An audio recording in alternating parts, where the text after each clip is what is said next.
Today we're going to be doing a 40-minute workshop on building Fullstack Dapps. And really my goal here is for people who maybe, there's a lot of protocols in this space, there's a lot of cool projects coming out, but for me, when I first got started in Web3, I kind of found it hard to find what a Web3 tech stack looks like right now, like what actually works, what works well together, and then piecing together how do I actually make all of these different pieces of the stack talk to each other. So that's what I'm hoping to accomplish today so that you can leave ready for the hackathon, and I'm going to leave you with some resources that you can fork and clone, and it'll help you get started a little bit easier, hopefully. So part of this is going to be a little presentation, kind of just going over some of the basics that I want to communicate, and then we're actually going to walk through a project. I wanted to live code it, but there's just not enough time with what I want to do, so we're actually going to walk through an existing project. And then at the end, like I said, there'll be some resources for you to just get started with. So really quickly about me, I do developer relations at ETHNYC, which is the core developer of the Graph protocol.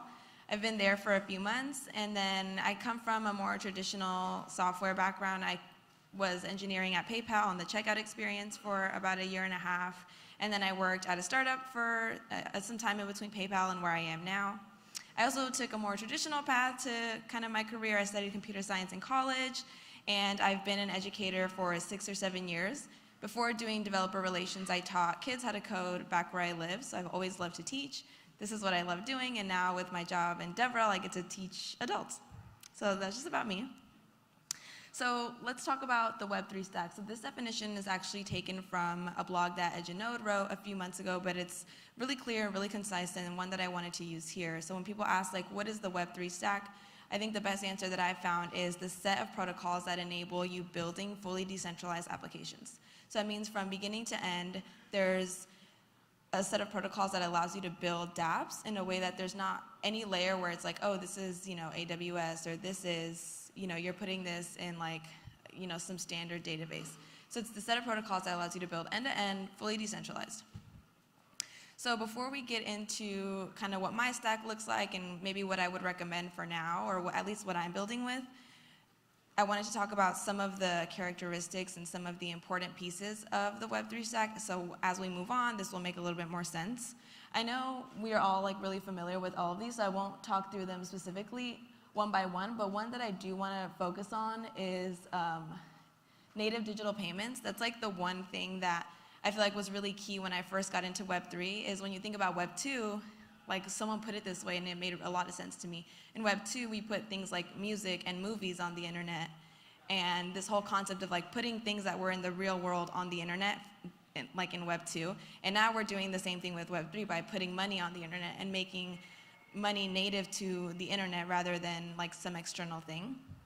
And obviously, like, native payments is a huge part of Web3 and why we're all here. There's incentive mechanisms behind a lot of these protocols, so I just kind of wanted to highlight that. And then the other one that I wanted to highlight was self-sovereign identities.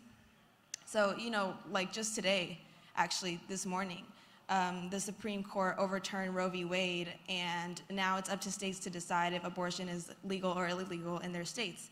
And someone brought up a good point that there is a period tracking app called Flow. It's an app where women and people with periods can go on there and track their cycles as a way of kind of like no hormone birth control. And the way that it is now, in theory, if you are using this app, your data is owned by Flow, and Flow has been caught selling your data. So in theory, right, if you are using this app and the government, like your state government, wants to prosecute you for having an illegal abortion, they could take the data from this app and say, look, you usually get your period, I don't know, the 20th of each month, and for the last 3 months, you didn't get a period, and now you have a period. So obviously this is a very like niche and specific example that I'm giving, but it's a very real world relevant example today where other people owning our data and having access to our personal data that can then be used against us in the world that we're in now isn't really a world that I think I want to live in, specifically as a woman, like going through all this. So that's another thing that's really important here.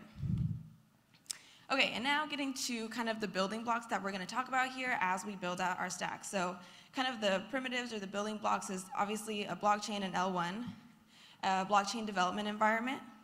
So as I'm listing these out and you're hacking this weekend, start thinking about what you're using for each one. And obviously you don't need every single one of these, it just depends on what you're building. All of these are specific to a project. But as I'm going through these and you have your idea, think about which ones you're gonna need and then think about which ones you might wanna use. So as we go through this talk, you can say, okay, I wanted to use this one, but she talked about this. And then you can go back and look at do research between them, figure out the trade-offs, and then pick the best tool. So as I'm going through these, that's what you should be doing. So an L1, blockchain development environment, and I'll go over examples of what these are right after this. File storage, off-chain data protocols, API for indexing and querying, identity, a client, oracles, and then I just grouped all these as other protocols. And this is actually also from the ETHNYC blog post that I'll link at the end if you guys want to read more thoroughly. So I have this little visual here. This is what you should take a picture of if you are going to hack. So this kind of lists out all of the different options in each part of the stack that I just described. So as you're thinking through your project and you're like, for example, I need something for, I need an L2 or a sidechain. What's going to be the best one for my specific project? You can look through this list, and like a lot of these people are here actually sponsoring, so you can go learn about them. But as you guys are all taking pictures, you'll see there's lots of options for all the different parts of the stack, and the thing that's important to remember is that there's no one tool that's the end-all be-all and it's not the answer to every single thing. You should always take a look at all of the options and decide what's the best one for this specific use case and this specific project. So what I want you to do is don't walk away from this talk being like, oh, what she said is what I should be using in all my projects. This is what I'm using for some specific projects, and you should take this stack and adapt it to your specific project needs. Okay, and then some that weren't included in that picture that I do want to include specifically for this hackathon because they're both sponsors is LivePeer and Lens. So LivePeer, decentralized video infrastructure, it allows you basically to build in live streaming to any Dapp really easily. So if you're familiar with Next.js, you can literally just enable live streaming and then minting video NFTs just from an API route. And then Lens, decentralized non-custodial social graph for building composable social applications. There's QR codes there. There's guides to start each if anyone wants to take a picture. These aren't going to be on another slide, so I'll give you guys a second in case anyone wants to. Okay, cool.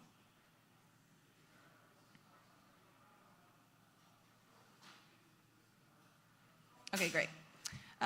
So here's what I'm using for this project that we're going to walk through together. It's called Web3 RSVP, and we'll go through it together, but basically the project is a way for, you guys know Eventbrite. It's an events platform where people can create events, and then users can go on there and RSVP to different events. The only thing that's different is that you, as a user, you have to deposit some Ether, and then you'll get that back when you show up. Kind of like what you had to do here, I think, right? Hackers had to deposit some, and you get it back when you actually show up. And it's basically just to combat the problem of all the lists filling up really fast, and then people don't actually show up, and these places are half empty. So that's what we're going to go through. So for my L1, I'm using Ethereum. For my sidechain, I'm using Polygon. For the RPC provider, I'm using Infura in this specific project, but I've recently started using Anchor, and I really like Anchor a lot. For my dev environment, I'm using Hardhat, but I've also started using Truffle recently, really recently. It's newer, and it has some advantages over Hardhat for specific projects, so I'm going to start trying to use Truffle more. For off-chain storage, I'm using IPFS and Web3 storage. For indexing, I'm using the Graph. For identity, I'm using RainbowKit and Coinbase Wallet, and we're going to talk through what this means in a second, but RainbowKit is a way for you to easily offer your users basically that connect wallet button at the top. And then for the actual wallet, I'm using Coinbase Wallet, which is also newer, so I was kind of testing that out and have been experimenting with that. And then finally, for my client, I'm using ethers.js. So now I'm going to walk through this with you guys and what this looks like.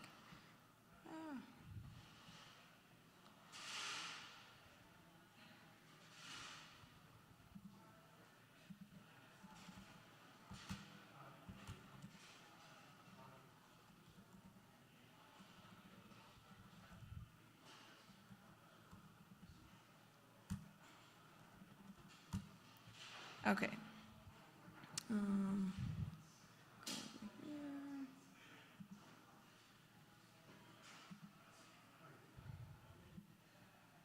Okay, so I'm going to walk through the setup. Let me double check my time, how much time I have. Okay, cool. So I'm going to walk through, is the text big enough? Okay. I'm going to walk through the setup so really what I want is if you're here and you're I have a really good idea, but I'm not sure of the nitty gritty, how do you set up an RPC? How do you make your smart contract talk to your front end. Like, how do you do all the little pieces that make everything come together? That's what I'm gonna like walk through here. So real quick, I'm gonna just show you an overview of the contract. Contracts.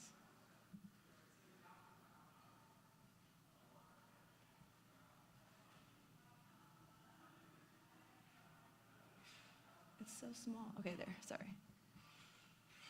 So like I said, in this contract, we are setting up a struct because in this contract, multiple people should be able to create multiple events, right? So this is the way that we're storing the events in the struct, is where we're storing all the things that are related about the event. So for this specific example, we're saving an event ID, the address of the person who created the event, the timestamp of the event, the max capacity of the event, the deposit that needs to be sent in order to RSVP to this event, and this event data CID. So this event data CID is related to off-chain storage. So, you know, to save things on the blockchain, it costs gas, right? So for this project, I wanted to minimize the number of items that I'm actually saving to the blockchain because, for example, the event description, I don't need to save that on the blockchain. I can save that off-chain, save money. It doesn't have any effect on like the security or the functionality of the app. So that CID is, just for you guys to know, that's related to off-chain storage, and we'll talk about that in a second. But it's basically the IPFS hash, the reference to our data that's gonna come from the front end. So then we create this mapping. Where'd you go? Okay, so this mapping. So this mapping maps the ID, NID, to a struct. So here what we're doing is we're creating this collection. It's basically like a dictionary, where for every ID, you can find all the information about the event that we just listed, the timestamp, the deposit, the max capacity.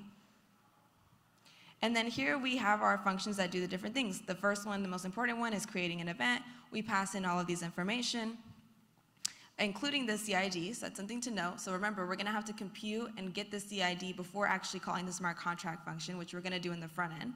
So just hold off on that. But then when we do have that, we're gonna pass it into this function. This right here creates a unique ID by hashing together a few of the different arguments, because what you wanna do is, like in a hash table, obviously you wanna minimize what are called collisions, where basically you wanna have a unique key to every definition. So if you have two that have the same key, you're gonna be referencing perhaps the wrong one. So one thing to combat that is to get a really, really unique ID by hashing together some of the parameters that get passed in. So that's what I do there. And then here is where you actually create that entry in the dictionary by calling this. And then one thing that you'll notice in my contract is I have a bunch of custom events. So here I'm writing custom events, and the reason why I'm doing that is because in order for my indexing and query layer, which in this case I'm using the graph, in order for it to understand what's going on in my smart contract, the data that I want to expose needs to be exposed via events. So the data that you want to index and query can only be accessed via events. So that's why you'll see, you might be like, why are you creating an event? And then also, and I mean like creating the actual event with the function. Why are you calling the function create event, but then also emitting an event called, event called new event created, that are basically exposing the same data, right? But it's because my subgraph, it doesn't have access to my functions. It only has access to my events. So that's another thing to know. If you want an indexing and query layer, and what that does is it allows you on your front end, and in this app that I'm gonna show you, it allows you to build a dashboard of past events, events that I've RSVP'd to, events that I've created. It's a way for you to ask questions about your data from this contract. So for example, how many events have I RSVP'd to? How many events have I created? And with that data, you could build a dashboard for each user to let them know what events they have coming up, what events have already passed. So in order to do that with the graph, you need to do it via events. So that's what these events do. And you'll notice at the end of each function, I'm actually emitting those events. Then I have a function called create new RSVP, where I pick the event based on the ID. So the user passes in the ID, I go locate that one, and I say, all right, for now on, we're calling this my event. Then they have to pass in the minimum deposit. The timestamp has to be such that the event hasn't already passed. They get added to this array of RSVPers. And now we have this array of RSVPers, right? But now, in order for them to get their ether back, we need to have a mechanism for them to be confirmed or for them to be checked in. So that's what this next function does. So again, we pass in an event ID so we know which event we're talking about.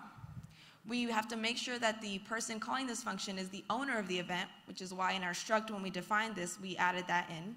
So all of these little pieces that are there, they're there for like a very specific reason, right?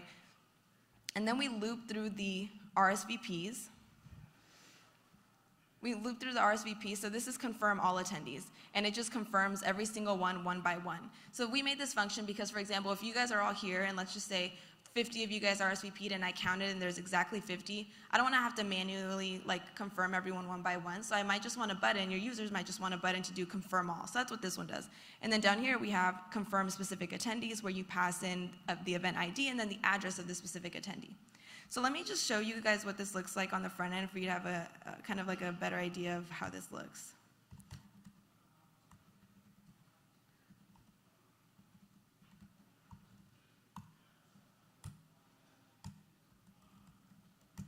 Okay.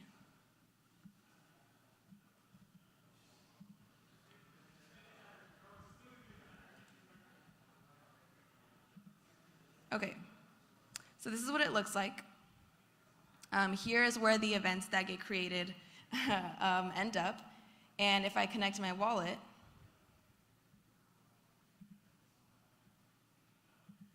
and we'll talk about how to do this too. I just kind of want to show you so you know what I'm talking about when I say certain things. If I go here to my RSVPs, I haven't RSVP'd to anything actually with this wallet, so let me do that real quick. But this is where it'll show up, and you do this using the graph, using your indexing and queries. So if I go to RSVP, actually, I don't know if I even have Matic, but I'll just try this real quick.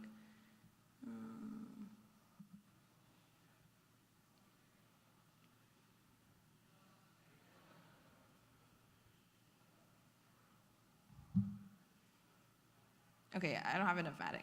Okay, but let's just say I RSVP'd, then it would show up in my dashboard, and then I would be able to create an event. This is the app that we're talking about. So now let me switch back to the code. Okay, and then finally, withdraw and claim deposits. I'm not going to walk through this. This is basically for the event owner, for people who didn't show up, for me to take your money because you didn't show up, so I get to keep your deposit. That's what this function does. So now, this is our back end, right? This is our smart contract. But now we need a way to do everything else in our client application. So I'm going to open that code up right now, too.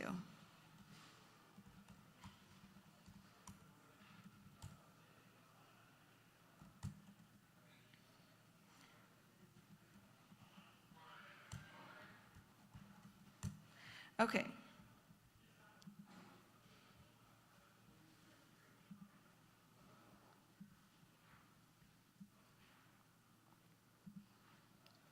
Okay. Important things to know. So, create event is the file in our Next.js project. That's that page where someone creates an event. God damn it, here, let me show you. I forgot to show you that.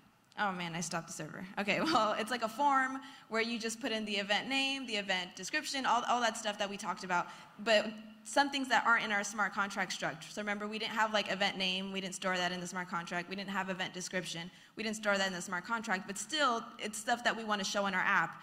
But the only difference is that we're not actually storing it on the blockchain, we're storing it off-chain with Web3 storage, and that's what I'm going to walk through real quick. So let's go down here real quick. So here is this form, blah, blah, blah, blah.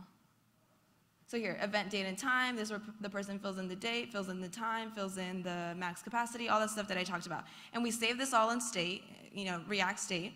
And then what we do is we pass the stuff that is not on chain, so to Web3 storage with this call right here. So it's just the Next.js route. It's called create event. So let me just pull that up so you can see what that looks like. So an API, create event. So it's just a function that initially checks the request. If it's a post, then it passes it down here. I won't go through this like line by line, but basically all it's doing is it's taking the body of the request and it's pushing it to Web3 storage, and it returns you a CID. Remember, that's the CID, that's like an IPFS hash reference. And it does, like this one is a little longer and a little bit more complicated, I would say, because we're passing in an image too. So it's not just text, but if this was just text, it would be much simpler. But here I'm passing in like an image, and that's how you get that really cute image. So let me just show you here. So in create event,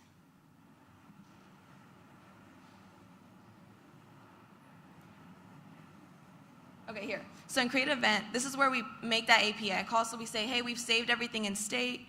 here's the body, here's everything that we want to store off-chain, the event name, event description, link, and the image. So now that we've stored the stuff off-chain, once that response comes back as successful, like yes, this has been posted to Web3 storage, it's up on IPFS, now we actually need to make the call to execute the function on the smart contract and pass in the CID, because remember, in our smart contract, it wants that CID in order to do that. Let me show you real quick. Create event, it needs a CID. So that's why we did this in this order, because in order to call this contract, it would be missing an argument if we try to do it the other way. So first we make the API call to Web3 storage, then it returns a CID, and then down here, once it's successful, boom. So once it was successful, then we call create event, and we pass in the CID, and everything else has already been passed in. And yeah, there we have that. And then when we're talking about identity, I said I'm using RainbowKit and Coinbase Wallet, so it's really easy to set up, and I'm actually not going to walk through it because what I have is something better. I created like a starter repo where you can just clone it, and it has RainbowKit, WagMe, Tailwind, Next, and a wallet connect function already set up. So the only thing you have to do, and I'll walk through it, is basically import your ABI. Oh yeah, so for people who don't know how to do that, I did it inside of a utils folder. So you just create a folder at the root of your project, call it whatever, I call it utils, and then you make the name, whatever name of your contract.json, and you just paste in the ABI from your smart contract. But that's important. So now let me show you guys this real quick. Front-end starter.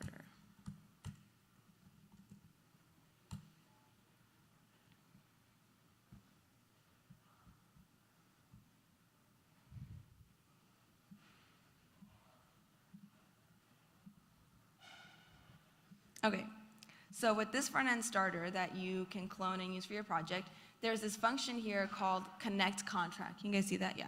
Connect contract. And the only thing you have to update is you have to pass in your contract address. And then once that's in, you'll be able to, so for every page that you're on in Next.js, if you want to call a function on your smart contract, you need a way to make that communication between your front end and your smart contract. This utility function does that. So instead of like manually writing this in every file, we abstract this out to a util, and then you can just import that. So here, if I go to index, I've already done it for you. So it's already imported. And the only thing you have to do when you're actually ready to call your function, and I also added it down here, is you just do, const, this is called your contract or whatever, and then you call that function that we've created, and then that way you can start calling your function. So this is called RSVP contract, but it'll be your contract here. And that way you can use it on every page in your Next.js project, and you don't have to write the logic to actually connect to your contract that way. Okay, I know that was a lot of talking. Does anyone have any questions up until this point? Okay. So yeah, what you're seeing now is a template. So let me maybe I'll just run it so you can see. But it basically just has everything installed. So it's still like a blank canvas.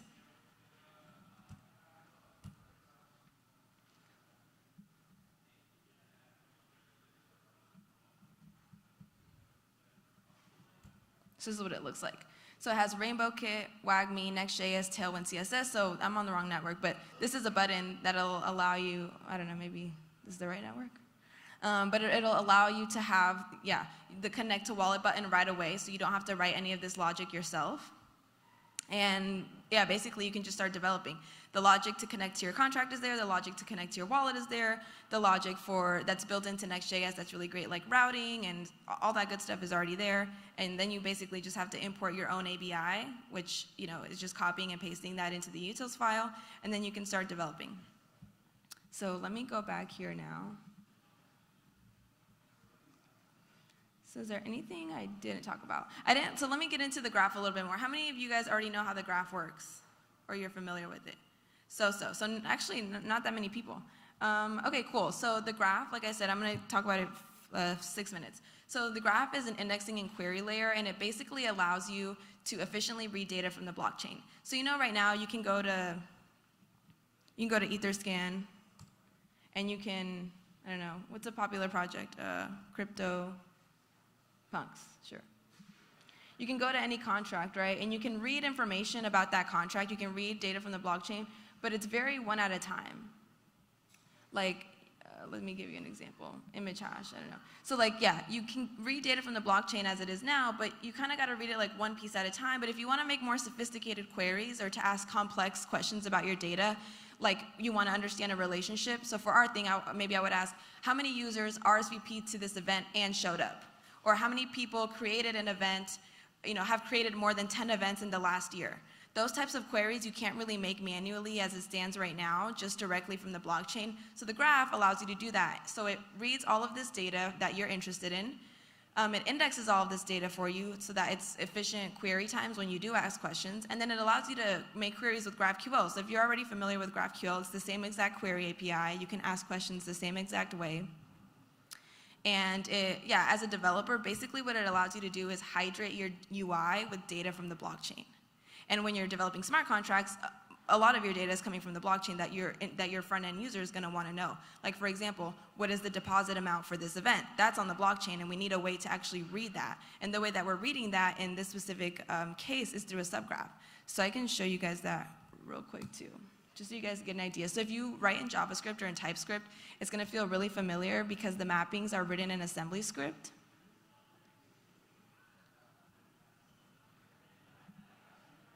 And it's basically just like writing JavaScript and writing the logic for like, I'm interested in this data, this is how you get it, and this is how you construct an object to then send it to your UI.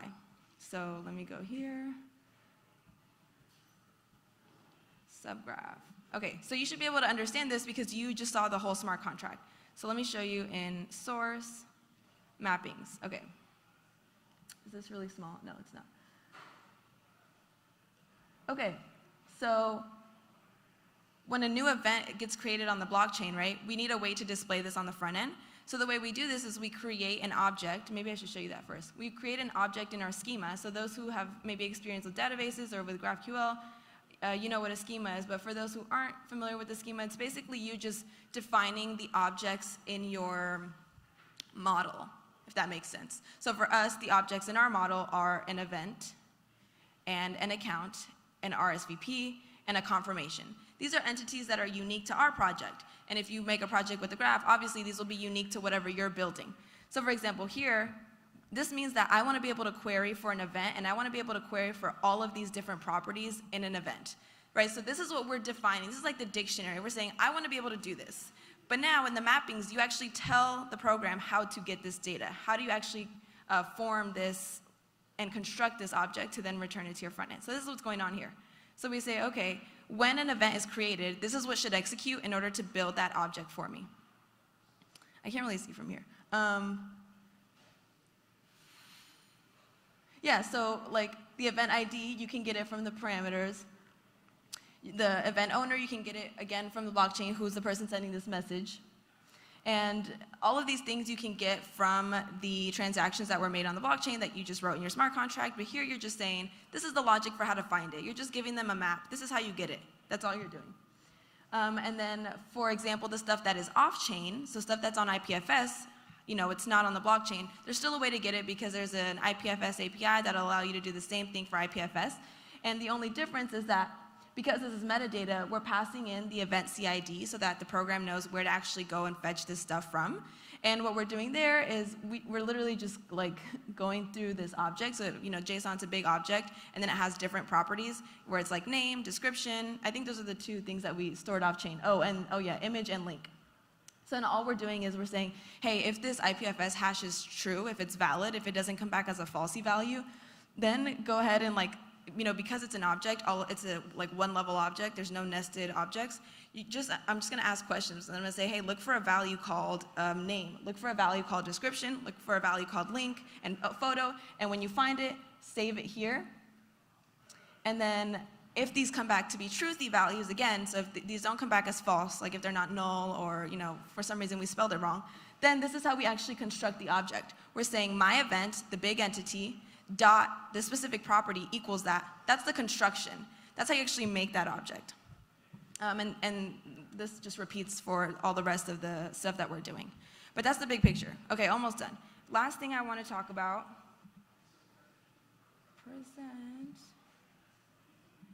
Okay, cool. So we kind of talked about like what the stack that I use is. Again, you should take this and apply it to your own project based on what you're building. But I did want to highlight the bounties. So if we talk about building something with the stack that I just referred to, there's what, 20, 40, 65, 68. $68,000 in bounties just with the specific stack that I talked about here. And actually forgot to mention Radical, but Radical is a decentralized GitHub. So they have this product where you can host your code, and there's literally a prize for $1,500 just to a project that hosts their code there. You can still host it on GitHub if you want, obviously to keep it forever and for collaborators to use, but you can literally just host your code on GitHub and be eligible for this bounty. It's like the easiest bounty ever.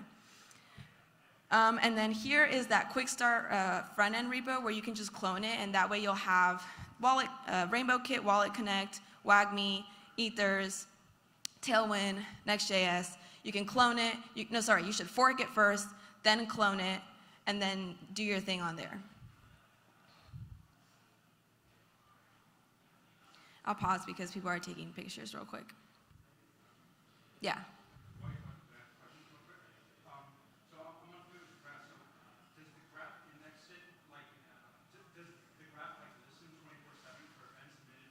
Yes, exactly. So the graph, maybe I should have shown that, but the graph, in addition to the schema that you define in the mappings, you also define events to listen to. And basically, in order to guarantee that you always have the freshest data and you don't have stale data, like, if today we make a query and there's 10 events on the platform, but I create 3 in the next hour, we need a mechanism to refresh, basically, and re-index. So the way that you do that is you define some events. So, for example, for my contract, right, the event was new event created. So then we say, okay, when new event created gets emitted, I want you to re-execute the mapping, which re-looks, rechecks and loops through all of the metadata and does it over and over and over again until we have the freshest data. So yes, so that's that front-end repo. I see one more person taking a picture, so I'll let them do it. Got it? Okay, cool. And then the other really, really cool thing that I want to talk about here is 30 Days of Web3 is something that's being hosted by Women Build Web3. We're a DAO that's pushing forward female engineering talent in Web3, but this is open to everyone. It's education that's going to be open source when it's ready. It's launching in 2 weeks, and it's a 30-day curriculum to basically hold everyone's hand through developing a full stack dApp and kind of help them build that reference and that mental model for what it means to build a dApp, so that hopefully by the end of this, you'll be able to say, okay, I have my own idea and I've done this once. I just kind of got to remix, the contract, but because now I learned how to do everything else. I just got to remix and tweak small parts, but I know how to build a full stack dApp.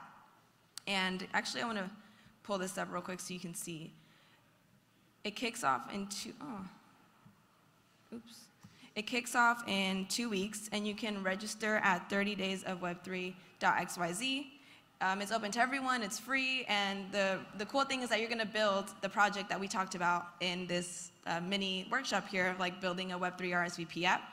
And the even cooler part is that there's going to be live workshops by all of these different amazing developers and developer advocates that are like experts in their specific part of the stack, and they're going to come do live workshops like this, but more specific to whatever part we're talking about that day or that week. And this was also built with like really amazing support from these orgs and these protocols. So yeah, there's some FAQs at the bottom. TLDR, yes, you can join if you're a man, or anyone can join. It's going to be open source.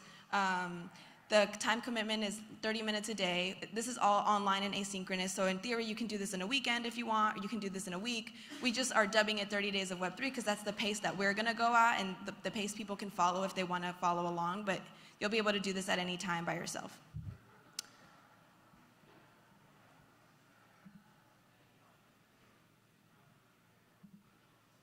Okay, cool. And then finally, thank you, that was it.